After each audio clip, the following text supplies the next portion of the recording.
You know, that feeling, that quiet sense that maybe we could be making a bigger impact, Mhm. especially when it comes, to making sure everyone has a real opportunity. Yeah, that little nudge. Exactly. So today we're taking a deep dive into this idea of equity and access, but specifically from a faith-based perspective. Right. Think of this as your streamlined guide to understanding how to truly connect with people who might be getting overlooked. It's a really important topic. It is. We've been looking at some really insightful material, basically excerpts from a document called Equity and Access, Reclaiming Your Momentum by Reaching the Under-Resourced, a Biblical Perspective. Quite a title, but it gets right to the point. It does. Our goal today is pretty straightforward, to unpack how we can intentionally reach those who are maybe marginalized, under-resourced, folks who aren't being fully included right now. And this source is helpful because it offers both the why, the principles, and the how. Some practical steps. Precisely.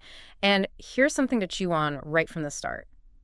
This idea that reaching out isn't just like a kind gesture. No, it's deeper. Yeah, it's about recognizing the inherent worth of every single person and actually completing what it means to follow our beliefs. Okay, let's get into this. Yeah, and what's fascinating right away is how the source connects that internal prompting you mentioned, that nagging feeling, to a real need for action. It frames this not as some optional extra, but as, well, fundamental core principle. Right, not just a nice to have. Exactly. The document really emphasizes that this isn't about simple charity, which, can sometimes create an imbalance, right? Sure, unintentionally. It's about recognizing the inherent dignity in each person, the idea that every individual is valuable, and that immediately shifts how we approach this whole thing. It really does. It moves beyond just, doing something nice to being a core part of living out our faith. Yeah. So, okay, where does this understanding come from? The source really grounds this in Scripture, doesn't it? Oh, absolutely. Yeah. The document lays out a really strong biblical basis. It highlights that God's focus on the marginalized, well, it isn't exactly a new concept. Right, goes way back. Way back. We see it all through the Old Testament. From God's promise to Abraham that all nations would be blessed through him, to the consistent messages from prophets like Isaiah and Micah. Speaking out against oppression. Yeah, speaking out against the oppression of the vulnerable. According to these texts, God's concern has always been for those on the fringes, those pushed to the side. And then Jesus comes along and, well, he takes these principles and just embodies them completely, doesn't he? Totally. The life of Jesus is presented as the ultimate illustration here. He didn't just, preach about loving our neighbor abstractly. He lived. He actively sought out those who were considered outsiders. Yeah. Tax collectors, people with leprosy, women who were excluded, the poor. The source even points to a passage in 2 Corinthians highlighting that Jesus himself became poor. To connect with us. To connect with human suffering, yeah, and offer salvation to everyone. And that parable of the Good Samaritan, it's just so crucial here. It really is. It's not just a feel-good story about helping someone in need, is it? It's presented as a direct challenge. Tear down the social walls we build. Love our neighbor, especially those we might see as different or other. Yeah, that idea of breaking down walls really sticks with me. Because the source mentions that sin is kind of what creates these divisions in the first place. Precisely. Sin leads to inequality, injustice. Right. It damages our relationships, not just with God, but crucially with each other, too. Mm-hmm. So the good news, then, the gospel, it isn't just about personal salvation like a ticket to heaven. It's about bringing reconciliation on every level, leading to a society where fairness and righteousness can actually thrive. It's a much bigger picture. That makes sense. So if we're aiming for this kind of complete restoration, how does the source define growth? Because it's clearly more than just, counting heads and seats, right? Exactly. Yeah. Yeah, it pushes beyond simple numerical growth to a much richer idea. Growth in the kingdom, according to this source, is about complete well-being. It uses the word shalom. Shalom. Peace, wholeness. Peace, wholeness, flourishing, but for everyone. It's about creating a world, or maybe starting with our communities, where everyone has the chance to live a meaningful and dignified life. Okay. And the source actually breaks this down into several key areas, these dimensions of inclusive flourishing. Okay, let's explore those. The first one mentioned is equitable access to discipleship. What does that actually look like in practice? Well, what's insightful here is that it's not just about making opportunities available, like here's a program, come if you want. Right. It's about actively dismantling the obstacles that stop people from participating, things we might not even think about. Like what? Well, Obvious ones like financial limitations, maybe, Hmm. but also practical issues just getting there or finding childcare or cultural misunderstandings, language So differences. it's proactive. Very proactive, actively seeking out those who are excluded rather than just, waiting for them to find us. That makes a lot of sense. Okay, and the second area is empowerment of the marginalized.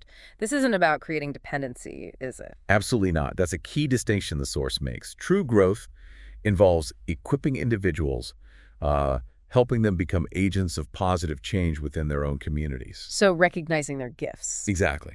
Recognizing and nurturing the unique talents and gifts they already have and providing the support and resources they need to flourish and contribute.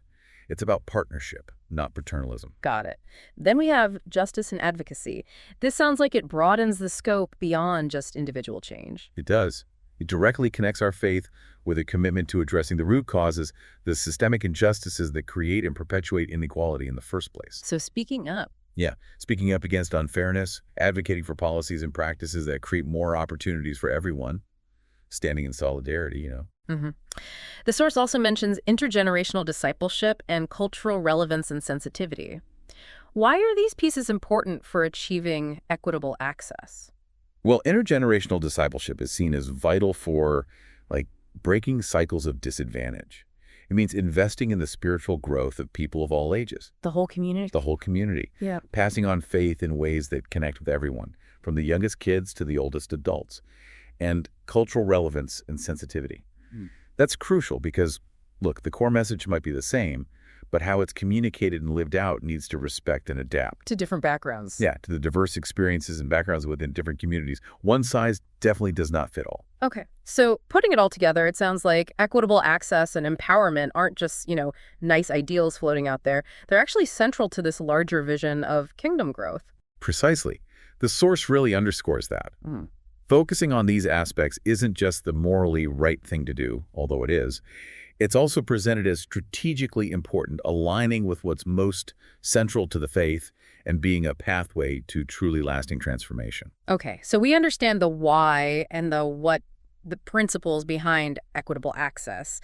But the source also looks hard at the challenges, the roadblocks. What prevents us from actually doing this, from reaching everyone? Yeah, and the document provides a really helpful analysis here, looking at it from both belief level issues and practical realities. Okay. One significant barrier mentioned is what it calls the sin of partiality. It draws that directly from the book of James in the Bible, which speaks really strongly against showing favoritism. How does that play out? Well, in practice, it can look like, maybe unintentionally, focusing our resources, our energy, on those who already seem successful or are just, frankly, easier to connect with. The low-hanging fruit. Kind of, yeah.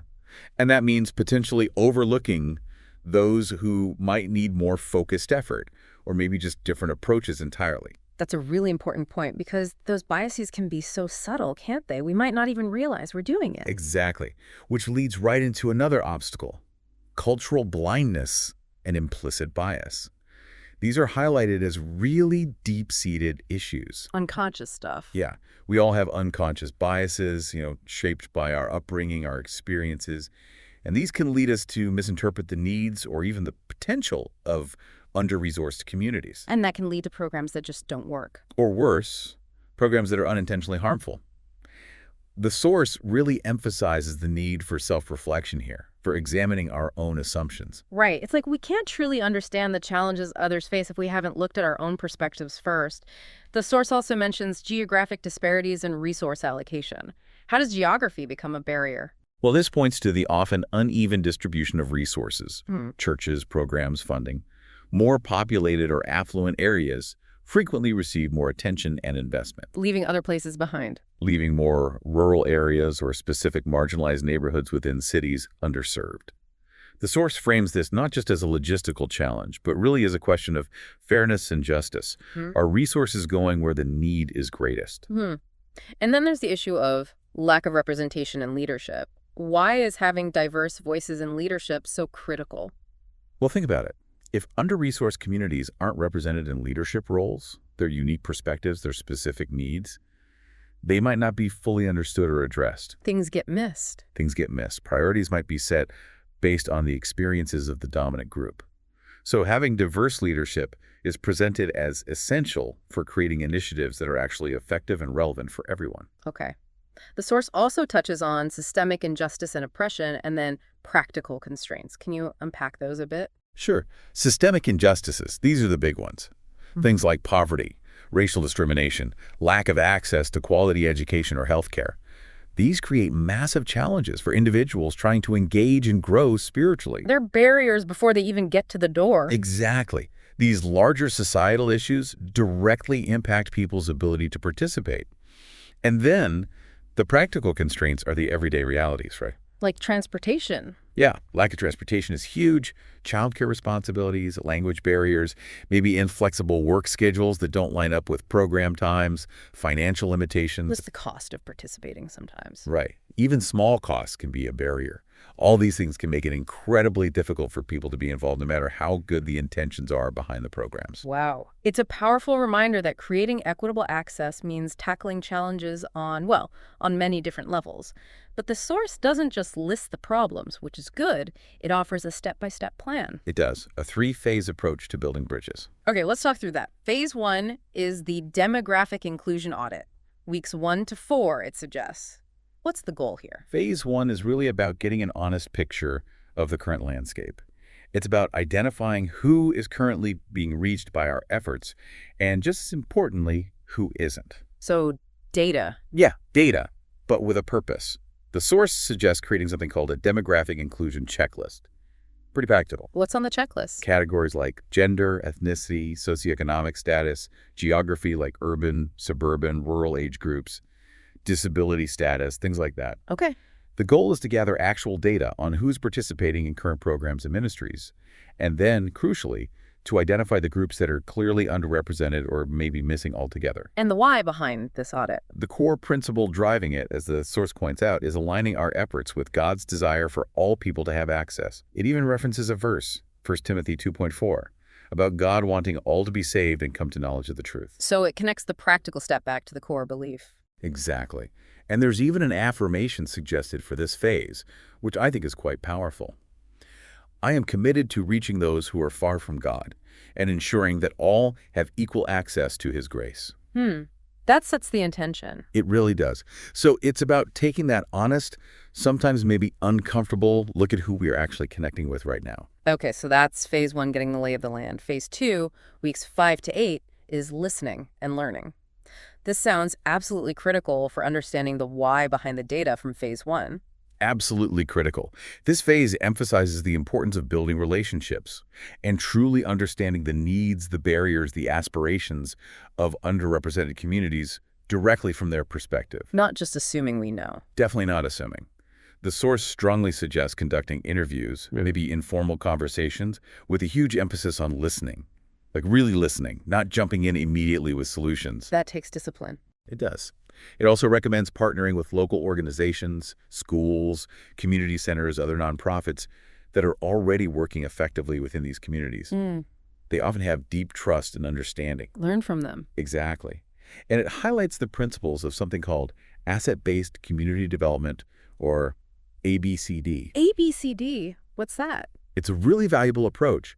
Instead of just focusing on a community's needs and deficits, ABCD focuses on identifying and mobilizing the existing strengths, talents, and resources within that community.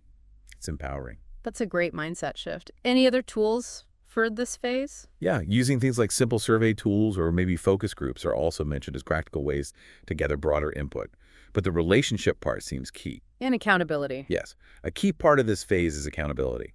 Sharing what you're learning with maybe a diverse advisory group, getting different viewpoints to make sure you're truly hearing what's being said and not just filtering it through your own lens. So it's about moving beyond our assumptions, like you said, and really hearing from the people themselves. Okay, that leads to phase 3, strategic deployment and empowerment. Weeks 9 to 12, this is where the action happens, right?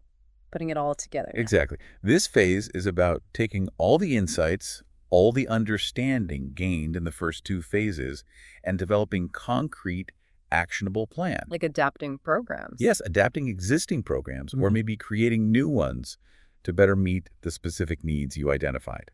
This could involve practical things like offering scholarships or subsidies, arranging transportation, translating materials into different languages, changing program times, whatever the barriers were. Tailoring the approach. Precisely. And crucially, it also emphasizes empowering leaders from within those under-resourced communities, training, supporting, and releasing them to take the lead in discipleship efforts within their own context. That builds sustainability. For sure. The source also adds a reminder here about the importance of, well, taking care of ourselves during this work. It can be demanding, Yeah, avoiding burnout. right? Encouraging things like energy management, self-care, spiritual disciplines, mindfulness, empathy, recognizing the human element for everyone involved. That's a wise inclusion. And the source makes it clear this isn't just a 12-week fix, right? Like you do the 3 phases and you're done. Oh, definitely not. It really stresses that this is an ongoing process. Maintaining momentum requires continuous feedback loops, ongoing evaluation, accountability structures. It's a cycle. It's a cycle. It involves continually investing in developing leaders within these communities and being willing to advocate for systemic changes when needed. And ultimately, it needs to be grounded in prayer and relying on guidance. It's long-term work. So bringing this all together then, it really seems like prioritizing equitable access isn't just a nice thought or another program to add. It's presented as a fundamental shift. A fundamental shift, yeah. Yeah. One that the source argues can lead to a much more inclusive, more vibrant, more authentic community for everyone involved. Remember that initial feeling we talked about?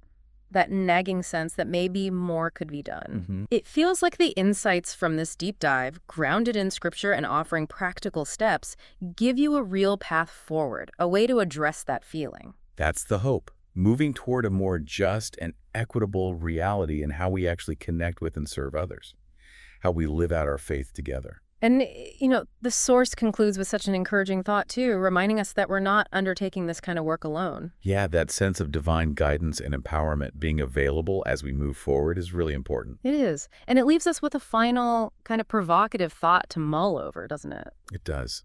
This idea that the ultimate aim isn't just about filling a gap or solving a problem, Right. but it's actually about revealing the fullness and beauty of God's glory through a diverse and united community, a community that truly reflects everyone. Wow. That really invites you, the listener, to consider how can we actively contribute to building that kind of incredible vision?